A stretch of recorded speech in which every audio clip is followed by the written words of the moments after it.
couple more hours.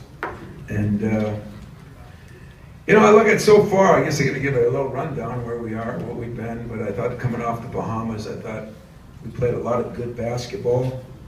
Unfortunately, the bad basketball we played caught us, but I thought we did a lot of good things there. I thought we played some good minutes against St. John's, a lot of good minutes most of the first half against Baylor, and really a lot of the game against a very good Wichita State team. So I think we made some progress.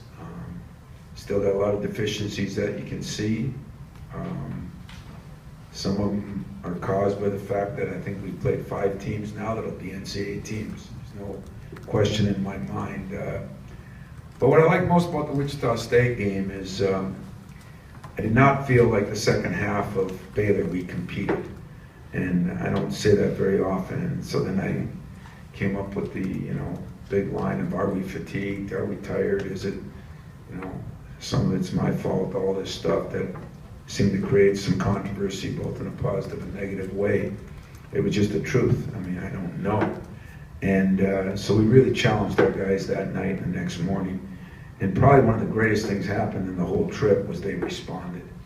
I think when you get a team to respond, that's part of building. It's part of the same way you build your defense better, your offense better. Getting them to respond to some controversy is maybe as critical as anything.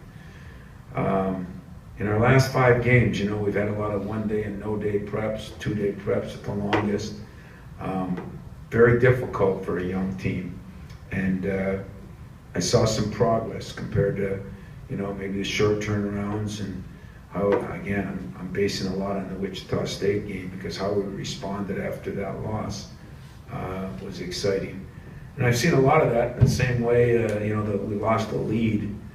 But if you look at, you know, back in the tournament we were in, the way it happened to Louisville, you know, Gonzaga the other night, it just seems to be a lot of it going on. And maybe it's because of youth, maybe it's because of there's more better games early in the year now than there used to be.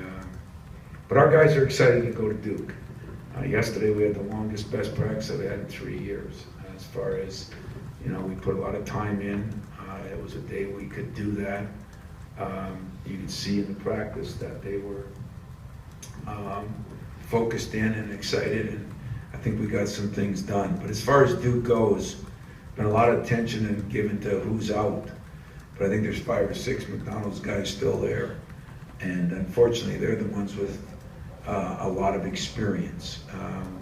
We remember back that Grayson Allen almost beating us single-handedly in the Final Four when he came out of nowhere and just became this missile that got to the lane, got to the basket, but as well as anybody.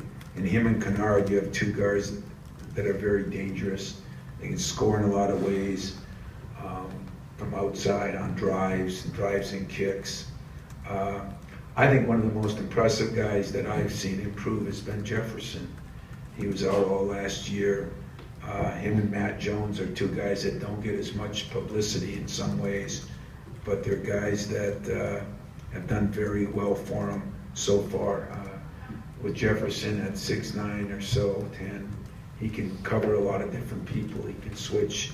He can do a lot of different things. Of the newcomers that are playing, I saw Frank Jackson a lot this summer, and out of Utah, and he is a very, very good player.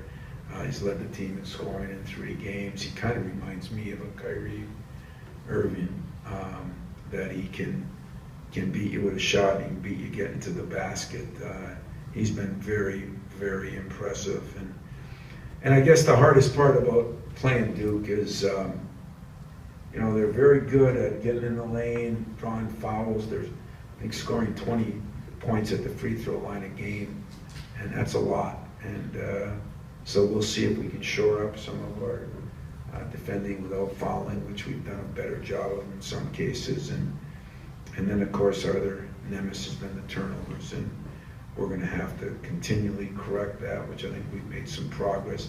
It wasn't for that little pressing situation, which I don't give Wichita State's press as much credit as maybe I should, but it was more what we didn't do than what what they did do. We weren't lined up well. We had not been pressed very much and worked on it a ton. And so that gave us something to do yesterday also. So a lot of stuff, questions on